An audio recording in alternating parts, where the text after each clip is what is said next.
I've been chewing through Remnant 2 recently, and I forget how good we have it sometimes. Indie players, indie games, independent game developers are much better at making games than a massive corporation needing to extract excess value for the benefit of shareholders. Capitalism is bad, and I just lost half of my viewer base. AAA costs $60, $70 now actually, don't know when that happened, and then it takes up 100 gigabytes of space, your entire GPU, 100 hours to see a single ending, the writing is bad, the mechanics have no depth, the graphics have no style. I don't know why the mainstream tolerates art of this low quality. I think the trend that bothers me the most is RPG elements. I'm an RPG enjoyer. J, C, A, S, those letters have meaning to me. Often elements means the implementation of a leveling system that gives borderline worthless stat increases that mean nothing. Maybe you gain points for a perk that gives a useless skill. It's insulting to see an entire genre reduced to a dopamine dispenser that has very little mechanical or narrative impact. Open world, RPG elements, realistic 3D graphics, maybe some Souls-like conventions or roguelike adjacent. This could be any game released by any big name publisher in the last decade. Everything else washes away under this bland homogeneity. Over here, where games cost $20 and take 2 gigs max and don't require my computer's loud-ass fan, entire genres are being defined by 2 nerds who like Dominion. Metroidvanias were kicked aside by the company who created it, but the indie brought it back, which leads to things like Animal Well, this beautiful 8-bit puzzle box. Red Candle Games, the Devotion people, just made one. If the mainstream, the AAA, the people with all the money and power want to flatten the medium, random people with way too much passion are gonna do it. They're gonna do it better than those assholes ever could. Tactical RPGs are another genre completely forgotten. I know Fire Emblem Three Houses exist, but I've never heard literally anyone talk about its gameplay, just how hot Baelith is and how annoying it is there in Smash over Waluigi. But the people that love that series, the series that created the genre, don't have a whole lot to eat, you know? Enter Dream Tactics, a tactical RPG, deck builder with a whole 16 bits. It may seem like I'm building towards a metaphor, which this game is like Hollow Knight or Slay the Spire, that it deserves a degree of historical reverence in revitalizing the classic. I would really like to say that, but that would be incredibly egocentric, and I'm a little bit too hypercritical to suck it off like that. This game is amazing, leagues above garbage 3 times its praise, but the writing is great, but it doesn't care about its own story. The combat is amazing, but also tedious and cruel. The world is a beautiful mishmash of arenas. The sheer complexity is the exact thing I love in games, and it gives me a headache every time I turn it on. So that's what we're doing. It's yet another Kit Explorers media property they enjoyed, but also didn't. This is my life now. In short, if you want to try a tactical RPG, go get this immediately. It's about 30 to 50 hours of gameplay, somehow. Its launch trailer is amazing, $20 or less, it's actively receiving balance and crash updates, highly recommended with a 40-minute asterisk. Also, do not play on hard mode, oscillate save files because sometimes they delete themselves. Maybe that glitch was fixed, I haven't been able to recreate it and have no footage. The premise is that Neru was brought to the dream world from the human world by Eve, the goddess, to be its hero. Humans have an unparalleled ability to channel reverie, the innate magicalness in all things, that they can use to defeat the Dream Eater, an evil god that wakes up every now and again to destroy stuff. But that's not where our story starts. It starts on our way to the Nexus, where Eve and Dream Eater reside. Neru is questioning her guardian Luna, and immediately we see a good sign. It's efficient in the way it spells information while remaining in character, which is, by definition, good writing. This is the first thing you see in game, and you've already got the sense that Neru is kind of whiny and a little apathetic, while Luna is a bit rude if highly driven. And they're going to spend the next game being that. Later we'll meet Sophie, Neru's other guardian. Sophie likes fighting. She doesn't have a lot going on in there, but it lights up when there's punching to do. Often writer types will point out that games writing has a very low bar. Because it does.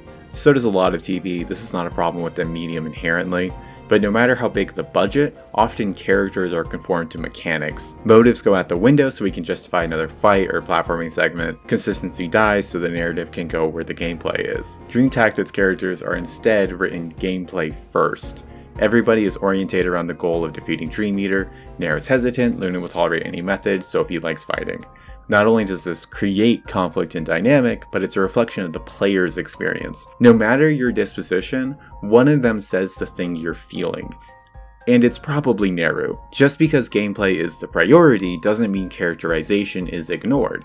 Nair is not a dream herself, there's lots of things she doesn't know about this world. Luna's typically angry and upset about the various distractions and inconveniences in the way. Sophie's complete head empty vibes just never stop being funny. It's a good bit, it's very endearing. The way she meshes with characters outside the three is even better. This is all to argue that this is genuinely high quality fiction writing. In the broad strokes of emotion-driving scenes and consistent characterization and clearly given motives, and in the minutiae of the prose. It's very Zoomer-ass post-meta ironic, wherein the sarcasm is endless, but under that is complete sincerity. Every character is written in an incredibly human fashion. That's a lot of ends. Grounding it in a way that can wrap around to being a little surreal, the general structure of the game reveals itself when you enter the Nexus. The dream fragments allow for untrained users to channel a high amount of reverie. Nair skipped out on her training, so go to the 4 areas and get the 4 dream fragments to beat Guy.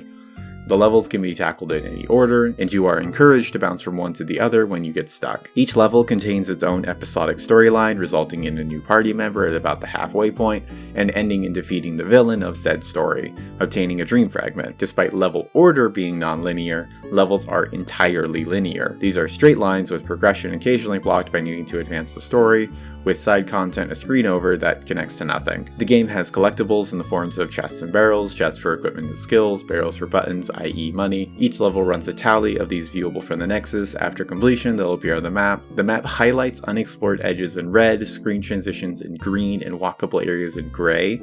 The map is obnoxiously utilitarian. For such a pretty game, it fails to have any visual appeal in any way.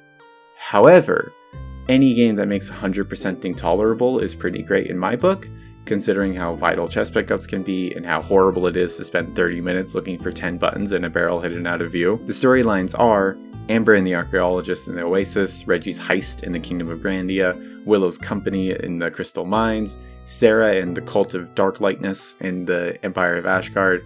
I won't deliberate too much on any of these, the quality of the writing still holds, but I do want to mention the stuff worth mentioning. The story of Oasis doesn't have a lot going on, it's the weakest of the 4, however it uses a classic technique in a very funny way. The Nexus key is an item Eve gives Nehru, allowing her party to return to the Nexus whenever needed.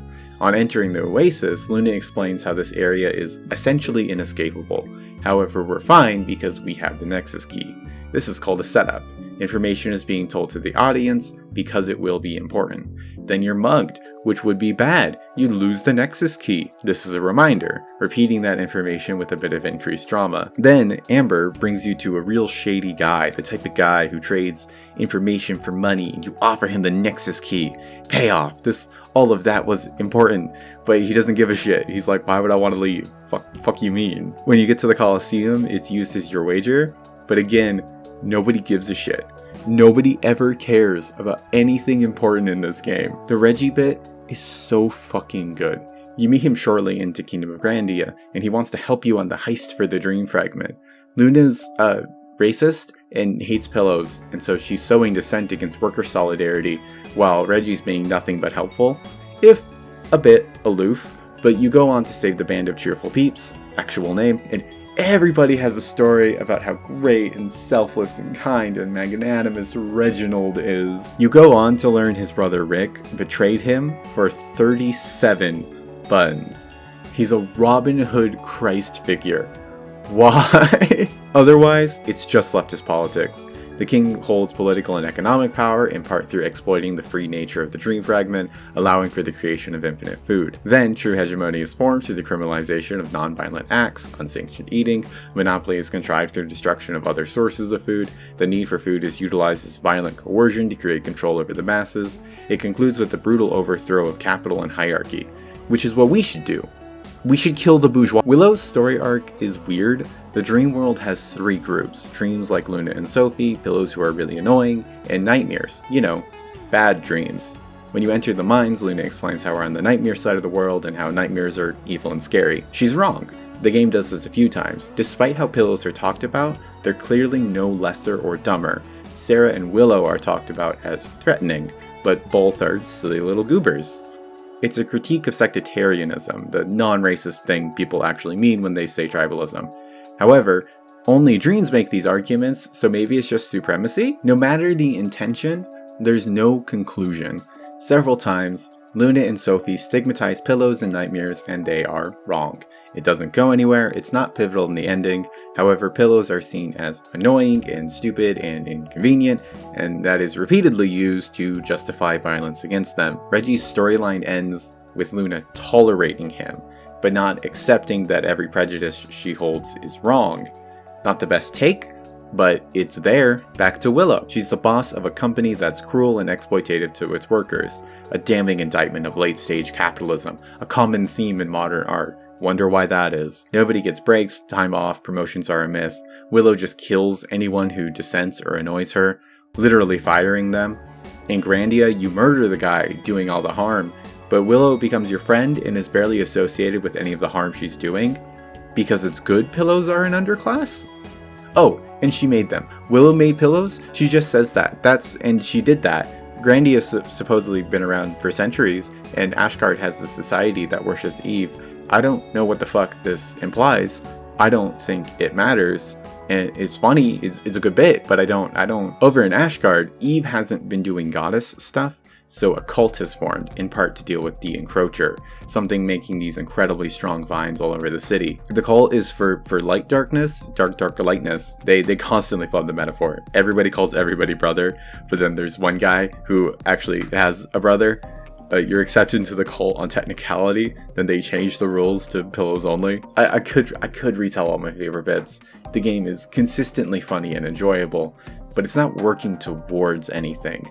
And added party members are kinda just nothing characters because of the non-linear structure. Every level is extremely predictable.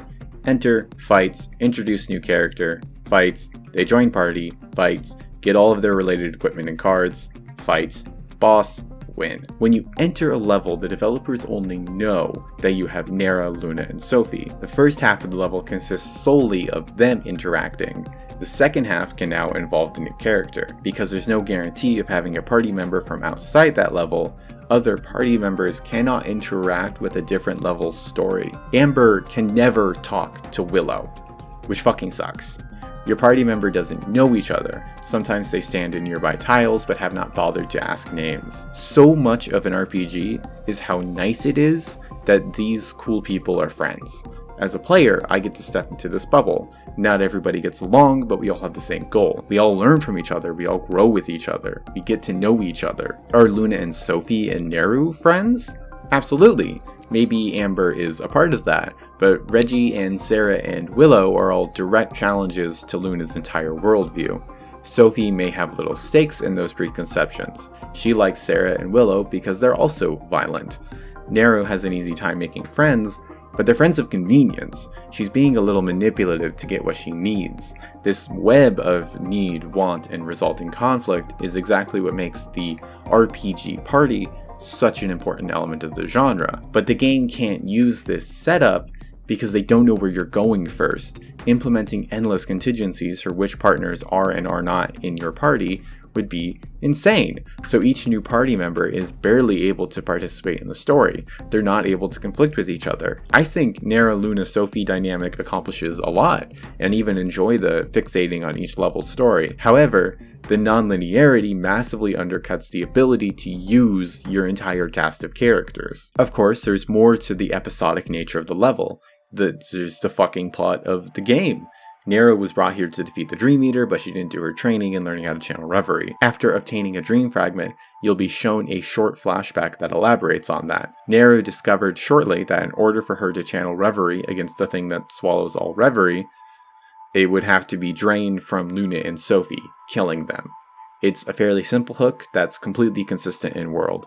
Reverie is within everything, so she can harness her own without pulling it from others. The best thing about this is how it recontextualized Nero's actions and Luna/Eve's treatment of her.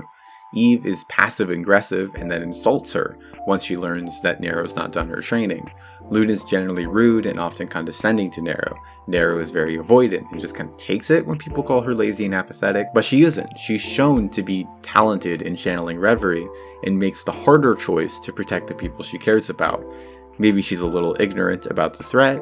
Eve is justified in being upset, but killing her friends is the easy choice, and it's the wrong one. This is nothing crazy or revolutionary. There's no major twist for me to be dramatic about, especially when considering how little time is given to it, but it's very well executed, and it's a great ethos. Nero is looked down upon as a failure and a bum when she's actually smart and empathetic.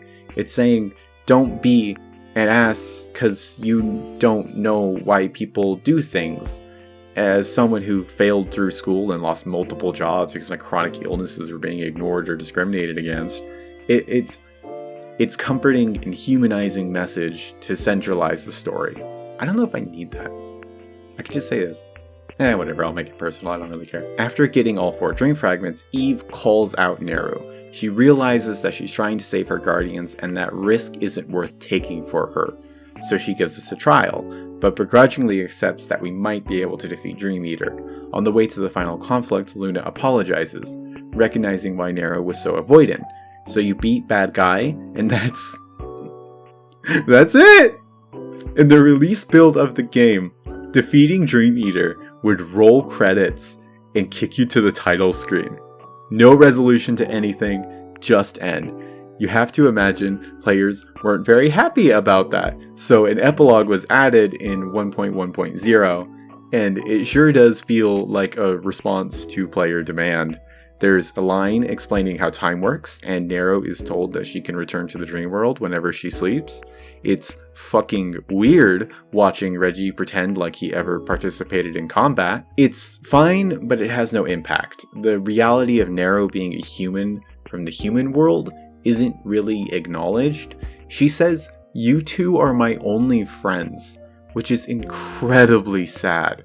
This story is a silent tragedy in which Nero endlessly self-sacrifices and endangers everybody around her before losing everything and snapping back to whatever college course she's probably enrolled in. She seems like the chemistry type. Personally, I would have cut from Dream Eater's defeat to Nero waking up in her bed. She takes a moment to process everything, make sense of it all, and then sobs. She's a disorientated, emotional wreck, and everything sucks, but we know she made the right decision. That's what we walk away with.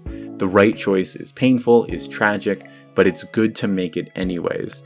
2 people get to keep living because of her. If you want to make it happy, give a bonus scene to completionists where they hang out again and stuff. Writing fanfiction is probably a sign I didn't really like this ending, but even the release version is acceptable. It's not done poorly, it just doesn't feel like it was cared for. The technical skill is more than present, the ethos is well formed, but it's not what it could be. They didn't write an ending. And I'm not going to sit here and speculate, but it's always kind of wild to see things that are good be bad. It has strong prose with a bad story. Is that how this works? Before we get into combat, I want to compliment the lack of something. Everybody here is a cute girl, but there's not an ounce of sex in the entire text. Often femmes are conformed to the male gaze for no justifiable reason. If you've seen anime, you know what I mean. Tits, ass, thighs are scaled to state the horny, cameras linger on the waist, juvenile jokes are made. The problem is that sex has nothing to do with anything, yet women are objectified because authors know audiences may want to fuck them. It's refreshing to see a work that centralizes some soft girls without giving a shit about that. Everybody's written as young adult, early 20s-ish. Nobody would bat an eye if Sophie's tits made her e621.net bait. I think Luna would be a bratty little kitten. Why do I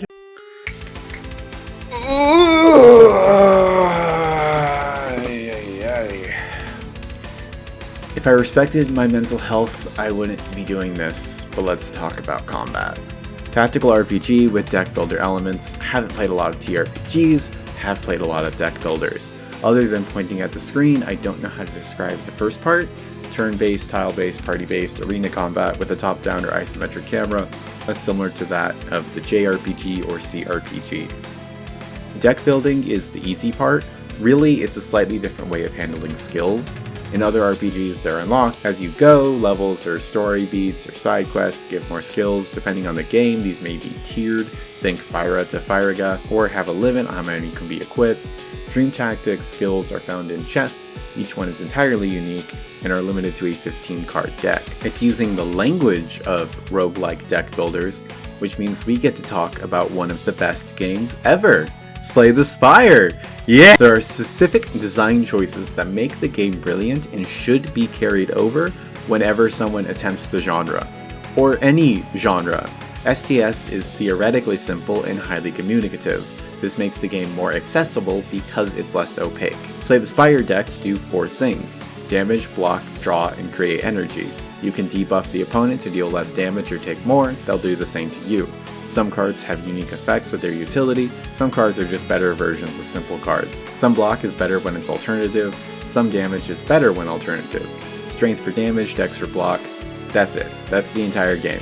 Good luck on Ascension 20! Of course it isn't, the nuance comes from the specificity of language. Attack damage is not lose HP. Attack damage scales with strength and is affected by weak and vulnerable. Lose HP is a set number that cannot be blocked.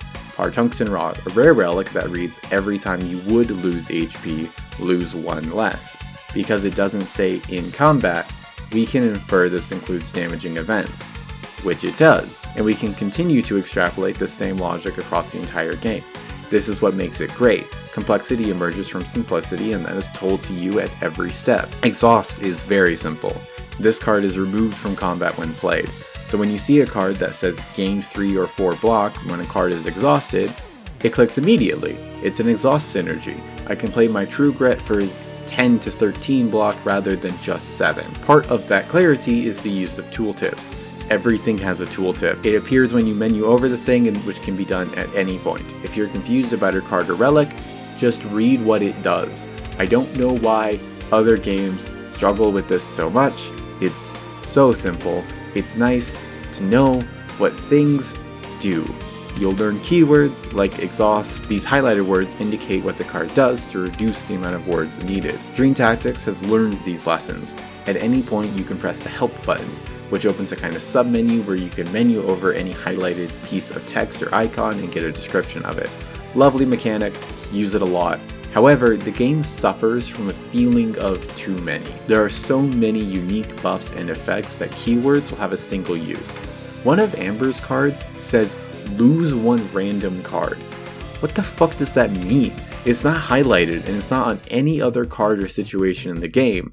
Does it discard something in hand or remove it from her deck? When I don't know what a lose is and my mental isn't there to figure it out, I don't bother. When overwhelmed with information, we tend to shelve all the stuff we don't get and then wrap back around to it when we're ready. If whatever I'm doing is working, there's no drive to lean into whatever a lose is. Now this mechanic and the possible benefit, which is a lot as draw is very rare, is ignored. It's functionally non-existent because its existence gives me a headache. Too much information gets forced into less. The solution is to titulate information flow. Slay the Spire does this by describing unique mechanics on the card. Instead of making a single-use keyword and describing it in the tooltip, so many powers and skills and enemies have and gives buffs and debuffs that are only ever used for that card or enemy, but because Blur says keep block at the start of turn instead of gain 1 blur, it doesn't feel overwhelming. From there, trust the player to logic or experiment into knowing that more stacks equals more turns. What I'm describing isn't exactly unique to Dream Tactics. A lot of post-STS deck builders make this mistake. If you've seen modded Slay the Spire, so do they. Keywords and tooltips are a fantastic invention, but not everything should be one. Star Sickness is a debuff giving minus 20% res that says, inflicting light blue star symbol thingy. So now I hit the help button and menu over and read what a Star Sickness is. If the card said, and minus 20% res, the amount of thinking to understand what the card does goes down. When I go to use it and see a brand new icon hover over the enemy, I can add 2 and 2 together. From there, the tooltip can tell me its max stacks and how long it lasts. Drawing is an interesting thing to discuss because the devs made a blog post about it. Mitigating card RNG explains some decisions made through development so we can view through an intentionalist lens. What were the goals? How did they pursue those goals? Did they accomplish them? Why cards? In Dream Tactics, we don't want combat to feel repetitive. Our goal is to make every turn feel unique and different. The best moments in tactic games are when each turn feels like a small puzzle rather than carrying out formalities. If combat is too predictable, then it quickly becomes uninteresting. By incorporating deck building and card drawing into the strategy RPG genre, we've added a level of unpredictability to the core gameplay that keeps every turn fresh and exciting. Players generally don't like getting screwed by RNG. We also felt concerns about excessive RNG and wanted to mitigate it as much as possible. The primary mechanic for mitigating bad RNG is redraw points. You can spend redraw points to draw more attack cards to press an offensive advantage, or save them for when your team is low on health to guarantee healing cards. There is no discard pile for cards played in combat. As such, all cards are returned to the deck and reshuffled at the beginning of every turn. Having a discard pile would slow down combat since skilled players will feel the need to constantly check it for planning multiple turns ahead, and it makes drawing a bad hand affect multiple turns. We believe that our card system with redraw points, specific deck and hand sizes, the lack of a discard pile have brought forth the best that cards have to offer while minimizing the unfair aspects of bad RNG. The deal with cards isn't just because it's an indie game in the 2020s. Cards introduce randomness. Randomness good, as it creates dynamic and exciting moments. However, it detracts from the exactitude and precision required for rough, hardcore strategy. Redraw's purpose is bridging this gap and keeping the good while mitigating the bad. The use of that word specifically is noteworthy. In no way are they pretending to end bad luck, but abide and return control to the player. Redraw is very close to achieving this dream. It's 90% of the way there, however, 2 issues detract from this system. First of all, it's fucking opaque. I played the game for 80 hours and only understood a core mechanic after reading a blog post. That's factorial pipe throughput. Nobody should be like factorial pipe throughput. It's a categorical failure of conveyance. Even after, I don't know how reshuffling works. The post implies that cards are placed on the bottom and it's shuffled at the start of every turn, but I'm not convinced, and I think you can redraw from an ultra rare to not to an ultra rare, and I think ultra rares and alts are in a separate pile that you have a chance to draw from. I don't actually know, which is the problem. No discard pile irks me. What matters is reshuffling on start. If cards are placed on bottom, that's functionally identical. Something purely visual could fix the opaqueness. A draw pile over by the left side and a discard pile by the right. Because I'm now aware of where my cards are, I know that redrawing all my useless cards guarantees me good cards. Something for me to look at, instead of pressing triangle and hoping they go away, which is how I actually play. Secondly, dupes harm card diversity. Rarity is always kind of awkward in deck builder video games. In Slay the Spire, it's solely about how hard it is to find, and in Dream Tactics, it's solely about how many copies you get. 4 for commons, 2 for rares, 1 for ultra rares and ultimates, which are also tied to equipping a dream fragment. Having multiples is good, and restricting multiples is also good. It's about balancing the character and the trade points thing I won't be mentioning. When it comes to cards that formulate the base of a synergy, you have to equip all 4. And generally useful ones get 2, and your great cards are always stuck at 1. For narrow, this would be 4 Snooze, 4 Shooting Stars, 2 Lullaby, 2 Star Slam, Dusk, Dream, and, well, that 15th card could be a Wake or a Starbeam, but the chance of drawing those when they're useful is so low that you should just add a 3rd Lullaby. The post mentions that the point of copies is equipping multiple to increase the chance of drawing them. Often card combos involve playing the same card multiple times, something like Snooze, Snooze, Bonk, Wake. You'll need multiple snoozes for that, which sucks, Nero has more than enough ways of stacking her debuff, but the obligation, the necessity of all 4 is so limiting. Having most of a 15 card deck be duplicates doesn't feel that great when there's such a vast possibility space. It limits the variety of cards that can create combos, somewhere around 2 to 3. I think the longest string you'll see is Quick Attack, Patience, Skewer, Overwhelm. This is highly equipment dependent, and you can replace the Patience with 1000 Spears at the end. The latter is one of the strongest combos in the game, actually. At least I haven't found anything better. But it's also the only thing Sophie's build will do in combat. Between redraw and dupes, it mitigates bad RNG, but debilitates diversity and creativity. You're sandboxed by the need to have multiples, because one of something isn't that useful unless it's an extremely powerful card. It's not bad. They didn't fail to make a good mechanic. The opposite, actually. But you're so close. The way these mechanics actually work for me as a player is great hands allow me to accumulate redraw points. Good hands make me want to redraw for a great hand. It's not uncommon for me to spend all of my redraw points on a character looking for cards which I do not find. Instead, I draw every useless cards because I have 3 heals and nobody needs healed. I pressed the triangle button 7 times and didn't get my Carrot Lance. On hard, that can easily forfeit a fight. What's fascinating is that bad hands are just bad. You can redraw before you move, so if the hand is bad, you don't approach. You don't take the risk of pressing an advantage you know you don't have. You play defensively, you check everyone else's hand, then react accordingly. Bad is easier to play around than good. Good so often becomes great that it becomes worth the risk. In terms of stated goals, mitigating RNG while keeping the excitement of RNG while adding another layer of strategy and branching into even more interactions with equipments and cards. This is great. However, it's opaque and a little frustrating. Draw is already the thing that mitigates bad RNG, and this is just draw without telling you where the cards are. What else can I talk about?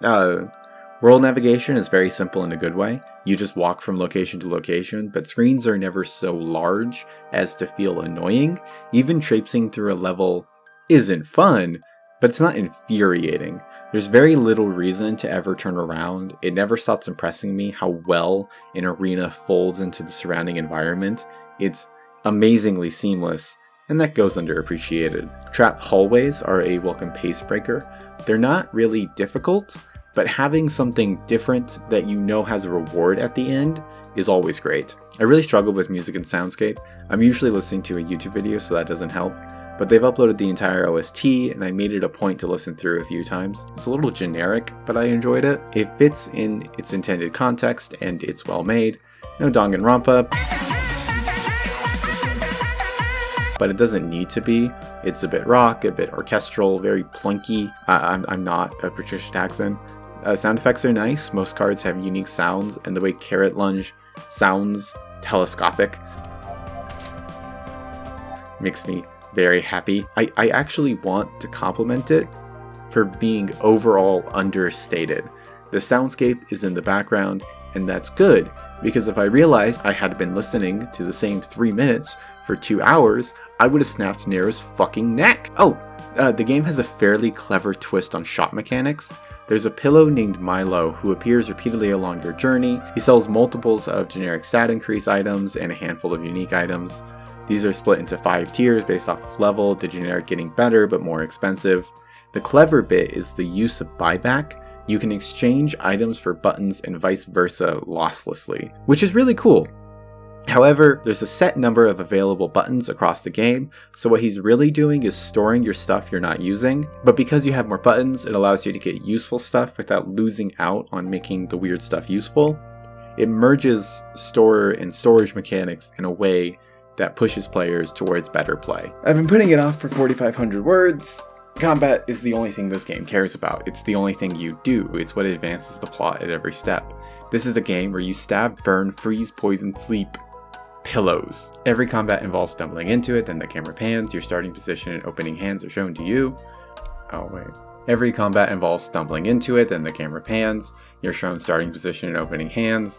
Everything else is complex decision making. That's all it is. This is the part that I'm struggling with most to write about. Win condition is defeat all enemies, defeat the boss, and in one case, door. On your turn, you can move and play cards. Playing a card locks moving. Moving can be undone unless that character is healed at their new position. Base tile is 5 tiles, base draw is 5 cards, base mana is 5 points. You can move characters and play cards in any order.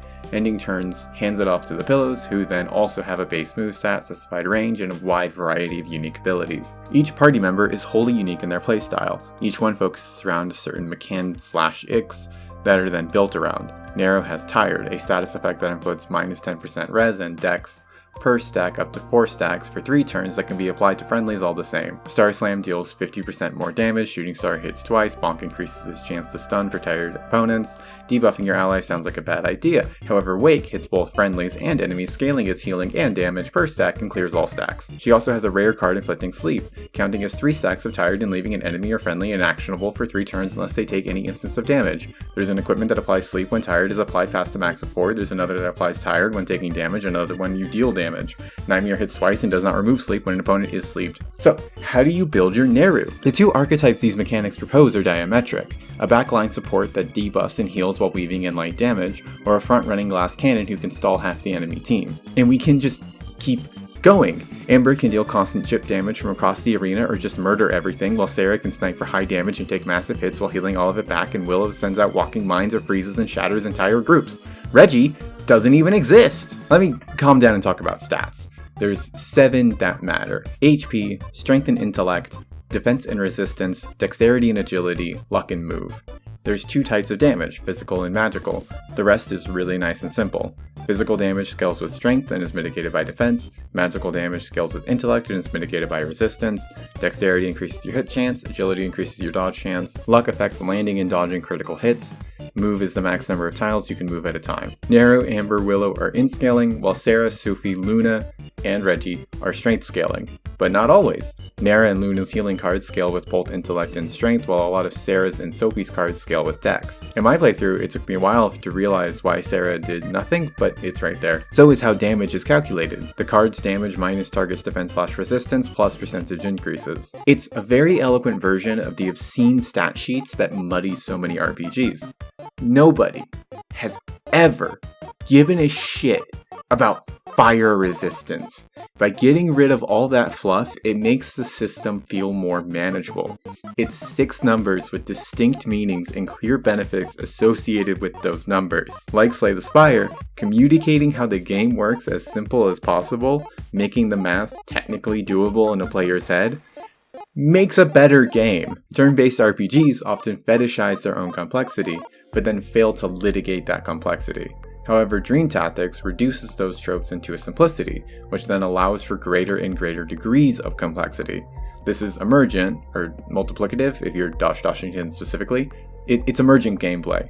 We could also say it shelves vertical progression, number go up, in favor of horizontal progression, options go more. My argument will be that simple mechanics are always better for developers who want to make a good game, and players who want to play good games. Individually simple mechanics allow for developers to create emergent gameplay by interacting those separate mechanics into a complex system. On their own, each thing should be describable in 2 sentences or easily grasped by a majority of players, but together, they should make your head spin with possibility.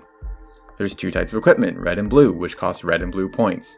That's it. That's how items work. You're free to allocate each character's points however you feel. It's about what those items do.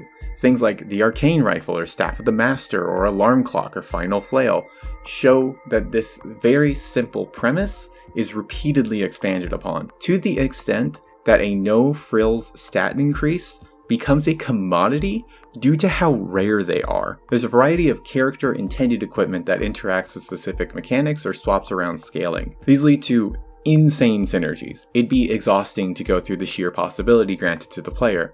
Nara's creating random debuffs on hits, Sarah's passing out lifesteal every turn, Sophie has 230 strength. It's insane where the game ends up by opening the door and letting the player figure it out. While eloquence in a mechanic is important, so is the fixation on the horizontal. Maybe a better way of saying it is that it should be playing with itself. Stop laughing. Fun comes from experimentation and toying and shifting and flipping things on their heads and surprises. This is not a double entendre. Not only does not only does that engage a player, but it creates a genuine complexity that rewards investment. What I'm saying here should be familiar. Dream Tactics does this great, but so does Slay the Spire, Factorio, Celeste, Super Smash Bros., Stardew Valley, Hollow Knight. There's a reason why streamers in their chat can play and watch the same thing 3 to 4 times a week for 5 years, while I've done 2,000 hours here and 300 there. I didn't even have a financial incentive, just clinical depression. I want to propose this as a genuine design ethos. Take something simple and make it fun by having fun as the developer. Call it horizontal, call it emergent, or be a contrarian Factorio YouTuber. There's no guarantee the end product will be great. In fact, this doesn't acknowledge the importance of balancing, so if it's your one approach, you're guaranteed to fail. I doubt I'm being original, mainly just hoping I'm not ignorant. Either way, if you're making a fun game, keep it simple and have fun. What a non-argument. Despite not discussing important things like enemy variety or boss encounters, both of which I could happily elaborate on in a similar manner, the rules for Pillows are simple, but Mystic and Lightning will haunt your fucking nightmares. Bosses are kinda but the archaeologist splitting your party is a very mean joke, while the King's Burger pillows are fucking his burger. I want to cut short the praise, keep some surprises forever feels like picking it up, and try to root out where the game fails. I did not have the best time actually playing the game, and that's interesting. Games don't have to be fun, but we, culturally, fixate on the idea of fun. Even then, lots of what games ask us to do isn't. Think of every fetch quest ever, and even then, a lot of what players choose to do isn't. Think of practicing tech or waiting on something.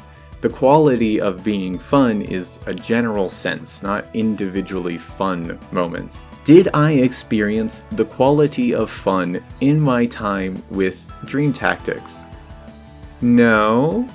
I feel that is an inaccurate description. That's weird, because I picked up the game, got to the penultimate fight, said, no thank you, and put it down for 3 to 4 months. By that entire time, it simmered in the back of my brain. I kept looking at the desktop icon. It took me 50 hours to get there. And I've had bad experiences with games. I've played things that didn't deserve the time I gave them or left such a sour taste. Just looking at it makes me upset. That would be a lot easier. Something that's just bad, you can move on from. Feeling like you've wasted your money and time, feeling like the game just fucked up, just that material frustration and anger. You leave some YouTube comments and you move on.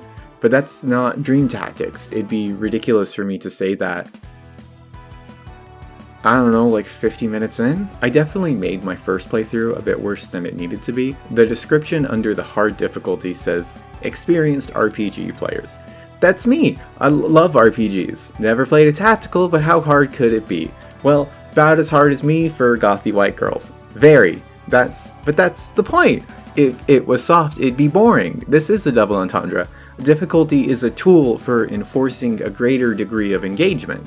I wouldn't have cared for something easy. If higher difficulties aren't well designed, they shouldn't be there. Those 50 hours were tedious and frustrating, absolutely. But it was also electric. The struggle only made the learning process better. Optimal play is about team synergy, planning, and situational awareness. It becomes this frenetic, coordinated effort of cleverly deceiving the opponent. You become the tip of the spear piercing the linen. Every action so thoroughly premeditated as to become second nature. But also sometimes don't draw any important skills and the pillows kill narrow sticks and you have to give up because you can't win with that kind of deficit. Or you forget to equip something, or unlucky criticals or misses. Fights are slow and long, and 2 or 3 bad turns can put you in such a disadvantage. It's always better to restart than wait for the last standing to die. Getting to turn 10 can take half an hour, so a bad draw or failed dice roll on turn 12 can cost like 40 minutes of your life. Ironically, the thing that pushes you towards the intoxication of optimal play and shortens the remainder of your futile existence is the same thing. I think it's these timed chests. Most combats have chests that lock after a certain number of turns, depending on the chest. These contain equipment. Almost all equipment is unique, part of Marlo's generic stuff, and Shinai specifically. In order to access the chest, you need to get to an adjacent tile and open it during combat, or end the combat before the timer and open it normally. If you fail and the chest locks, its contents are inaccessible for that entire playthrough. The opportunity cost of these things is unfathomable. Unless you're staring at a wiki, no player knows what's in those and therefore how important it is to open. Knowing all the crazy shit equipment does makes losing out on something an active threat. This places a heavy pressure on the player to open that chest. It makes it more important than winning the fight. You have to win to progress regardless, but the long-term cost of not gaining whatever is worse than resetting. Using a mechanic to push your players is a great idea. This is a great idea.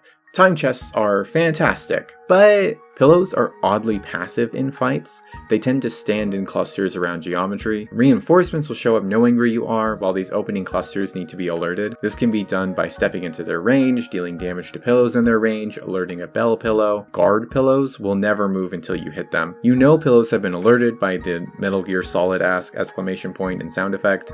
This puts the player in the position of aggressor, the one who chooses how to engage. So, players have to engage the enemy, there's a time limit on players.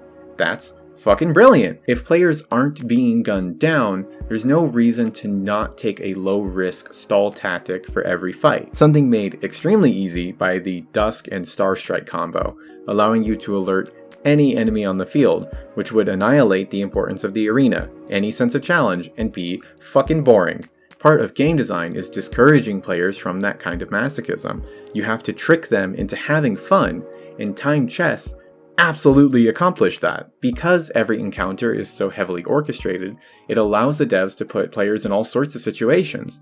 Trying to take a choke early, splitting your party, rushing into a group, because players are, secretly, the ones directing the flow of combat. Pushing them into a faster paced playstyle is awesome. This creates that feeling of being the tip of the spear, that power fantasy, but a lingering sense of dread knowing I can't slow down. I have control because I stole it, and even a breath could get it taken away. It's an incredible emotional experience that, under all the down feathers of numbers and strategies, all the optimal play, is what we're actually here for. Creating those things down in somebody's guts is the entire point of art. Without the mechanic of time chess, achieving this apotheosis would be player dependent. That would suck. Games want to be played certain ways and need to convey that. However, let's review our win condition. Defeat all enemies / boss. We can now add open all chests as a technically optional bullet point. Any strategy that accomplishes both of these is now better than any strategy that only accomplishes the first. This turns combats into a sort of puzzle that has multiple solutions, but the majority of them are invalid. It restricts the amount of possibility in the space, forcing the solution to always involve placing a character on a handful of tiles by turn X. The good way to play then becomes the only way to play. I have never made a close-range glass cannon Nero actually work, because she dies in one turn. Luna is objectively weaker if you replace her criticals with strength. Utilizing Sarah's strength and dex scaling sacrifices Sophie's strength and dex scaling, and Sophie's cards are just better. Sleep is anti-synergistic with Willow's minions and poison debuff and Amber's everything. After 2 playthroughs and 80 plus hours, I feel trapped by the game's systems. I think this is twofold: dominant strategy and the time cost of finding new ones. Later fights can take 3 to 5 hours of attempts to find a single solution for a single combat. It takes several test runs of different equipment and card synergies to create a single effective build for a single character. Finding one thing that works is difficult, so once I've found it, why bother finding another? Higher difficulties do have some remixing of enemy arrangements, the superior way of doing it, but mainly increases enemy damage output and defense stats. In most combats on higher difficulties, bad positioning will cost a party member in a single turn. This is almost always Neru. The AI loves targeting her over literally anyone else for whatever reason. But all of that RNG is still RNG. The cards you draw and redraw, misses, criticals are unchanged, but have far more impact. Now you die faster and they die slower. You need better and better plays and draws while they need less and less. It's inevitable that at some point in any fight, you have to hope the enemy you missed also misses. Hope you get a good dice roll on turn 7, because if you don't, you have to restart. Here's where I get stuck with this. Difficulty in games is often a fruitless discussion. I say it hard, and XX_AskEater69420_XX calls me a pussy bitch. We have accomplished nothing. So first we reframe the discussion. Difficulty is cool and good if you like it and it's done well. As a difficulty enjoyer, I call games mean and cruel, deliberate, thoughtful. Difficulty is an emotional, artistic experience all the same. Slay the Spire has 20 levels of difficulty called Ascensions. The A20 grind is extremely tedious and anticlimactic, but the deliberation is a teaching tool. More elites is secretly a benefit. Increased shop prices are something you didn't know you had to worry about. Dealing with Ascender's Bane becomes second nature. Every Ascension is another opportunity to get better. But it's not fair. Slay the Spire is incredibly well balanced, and if you knew how a given seed plays out, every run is winnable. But no, it isn't. You don't know the future, and that's fine, because it's a roguelike. The point is to do 5 runs and get 2 good ones. Dying and replaying is the entire genre. While questioning the quality of difficulty, we need to examine the context and goal of that difficulty. Slay the Spire wants you to play hundreds of runs while slowly ramping things up until you're suddenly high skill. Ascension accomplishes that exactly. What does Dream Tactics want? I'm guessing, but it wants you to become the tactician, that tip of the spear to an elegant dance of death, every action planned, every thought already had. In moments, I would even say it accomplishes this.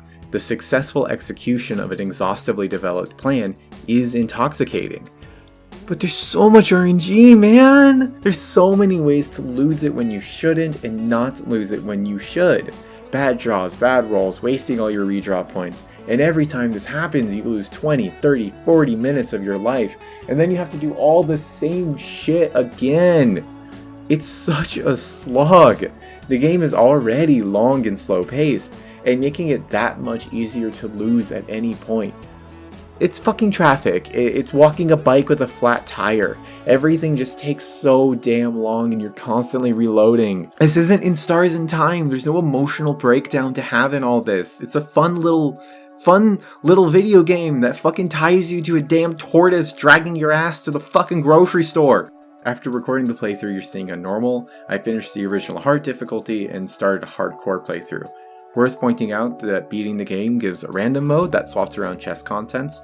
Very cool addition. Hardcore is hard difficulty, but any party members lost in a given combat will be lost forever.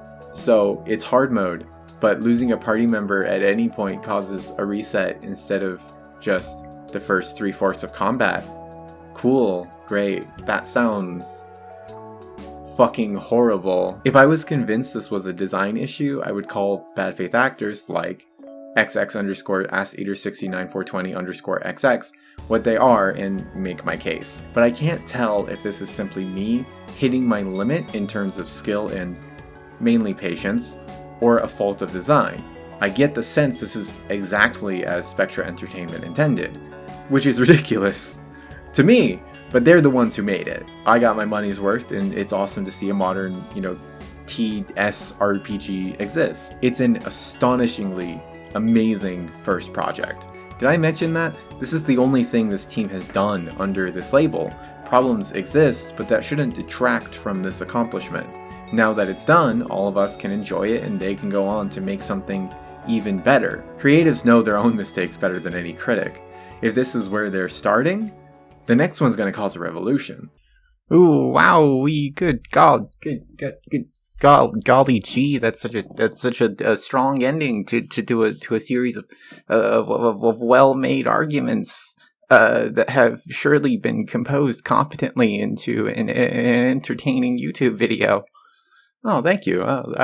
Thanks. That's really kind and polite of you to say about me.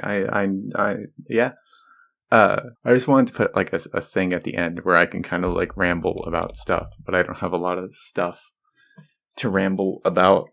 One of the things that's kind of irking me at the end of this project is realizing that my argument against redraw is fairly half-assed.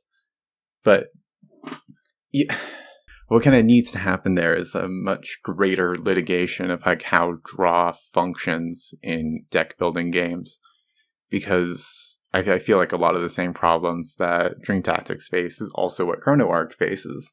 But ChronoArk has, a very, very different draw system. And then, see how Slay the Spire handles it in terms of like, again, mitigating RNG, or like more dealing with RNG as like as both an artistic experience and a mechanic. Because like, yeah, I think that redraw is kind of just a worse version of draw, but that's kind of complicated. It's a rabbit hole, and I'm very much glad that I didn't. Like, I think I have a responsibility to go down it, but I'm also glad I didn't, because this is 53 fucking minutes, and I'm glad to be done with it. So I feel like there was more stuff worth mentioning, but like basically as soon as I got this thing recorded and started like compiling footage, I have not touched Dream Tactics at all. Like I have that permadeath playthrough started, but like I'm never gonna do that. I'm never gonna complete that. It's just not fun enough for me to do. I have undeniably hit my limit in terms of patience. I also had the 40-hour distraction that was a 9 Souls playthrough during this. And man, that game is so fucking fun. That game is so good. That'll be that, or the ISAT Redux will be the next thing I do. Probably 9 Souls. I really like the way just how smoothly the latter half of this project went. I wasn't really expecting it. Everything just kind of fell into place. It was really nice. I think the end product is pretty nice. I obviously have a lot of gripes with it, but yeah. Okay, bye.